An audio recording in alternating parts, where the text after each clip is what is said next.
बिस्मिल्लाहिर्रहमानिर्रहीम। आमिर शहजाद सिद्दीकी आपसे मुखातिब अपने प्रोग्राम अजीम मुल्तान के साथ। नाज़रीन किराम, मुल्तान की तारीख़ के हवाले से कोशिश कर रहा हूँ आपको मुल्तान की वो छुपी तारीख़ दिखाने की कोशिश करता हूँ जहाँ आम तौर पे लोग नहीं पहुँच सकते।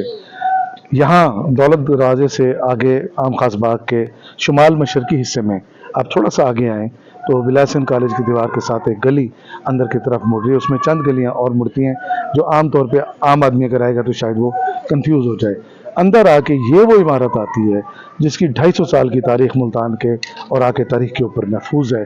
ये वो समाधि है जिसमें दीवान सावनमल और दीवान मोलराज जिसमें स्नान किया करते थे। आके ये जो आप पानी का बहाव का एक निज़ाम देख रहे हैं, इसके चारों तरफ बहता था। यहाँ एक कुआं होता था, इस कुएं से पानी निकाल के इसको भर दिया जाता था। नीचे जाने के लिए बाकायदा सीढ़ियाँ थी और इन सीढ़ियों के रास्ते दीवान साहबान नीचे जाके स्नान किया करते थे। और जो पानी बाहर निकल आता था वो इसके इर्द गिर्द जो एक बागात का सिलसिला था, पीपल का दरख्त और खजूरों के दरख्त, उनको पानी दिया जाता था। दीवान मोलराज और दीवान सावनमल के जब हम ज़माने की बात करते हैं, 1818 में रंजीत सिंह के हमले के बाद जब मुल्तान को तहस नहस किया गया, उसके बाद मुजफ्फर खान साहब की शहादत के बाद, उनके खानवादे की शहादत के बाद मुल्तान में सिखों ने दीवान सावनमल को अपना गवर्नर मुकर्रर किया। वो तकरीबन कोई 7-8-10 साल यहाँ गवर्नर रहे, मगर बहुत जल्द वो अपने ही सिपाही के हाथों अपने ही दफ्तर में बैठे हुए उनका उन्होंने कत्ल कर दिया। और उसके बाद सिखों से वफादारी निभाते हुए दीवान सावनमल के बेटे दीवान मोलराज को मुल्तान का गवर्नर बना दिया गया।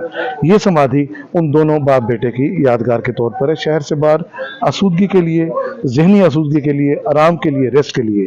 ये भी बताते चलूँ कि इसी समाधि में सिखों के हमले के बाद जब ये सिख उसमें राजगिरी में चली गई तो सखी सरवर के मेले के लिए जब सिख काफिले आया करते थे दूर दराज से, तो वो यहाँ आके मुल्तान में इस समाधि पर वो रेस्ट किया करते थे, यहाँ से आगे जाते थे।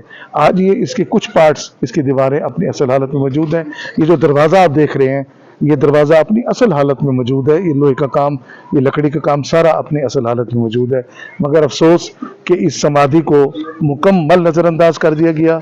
किसी की कोई यहाँ तवज्जो नहीं है, ये बिल्कुल नज़रअंदाज है। ना इदारे काम कर रहे हैं, ना कोई लोग, हम जैसे लोग, फ़कीर लोग, दरवेश लोग और मेरे जैसे और दोस्त जो मुल्तान की तारीख से मोहब्बत करते हैं, अपने कैमरे उठा के यहाँ पहुँच जाते हैं और इनकी फिल्में बना के आप तक पहुँचाते हैं।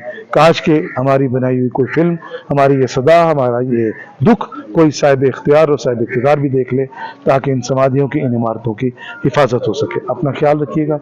अल्लाह की कृपा।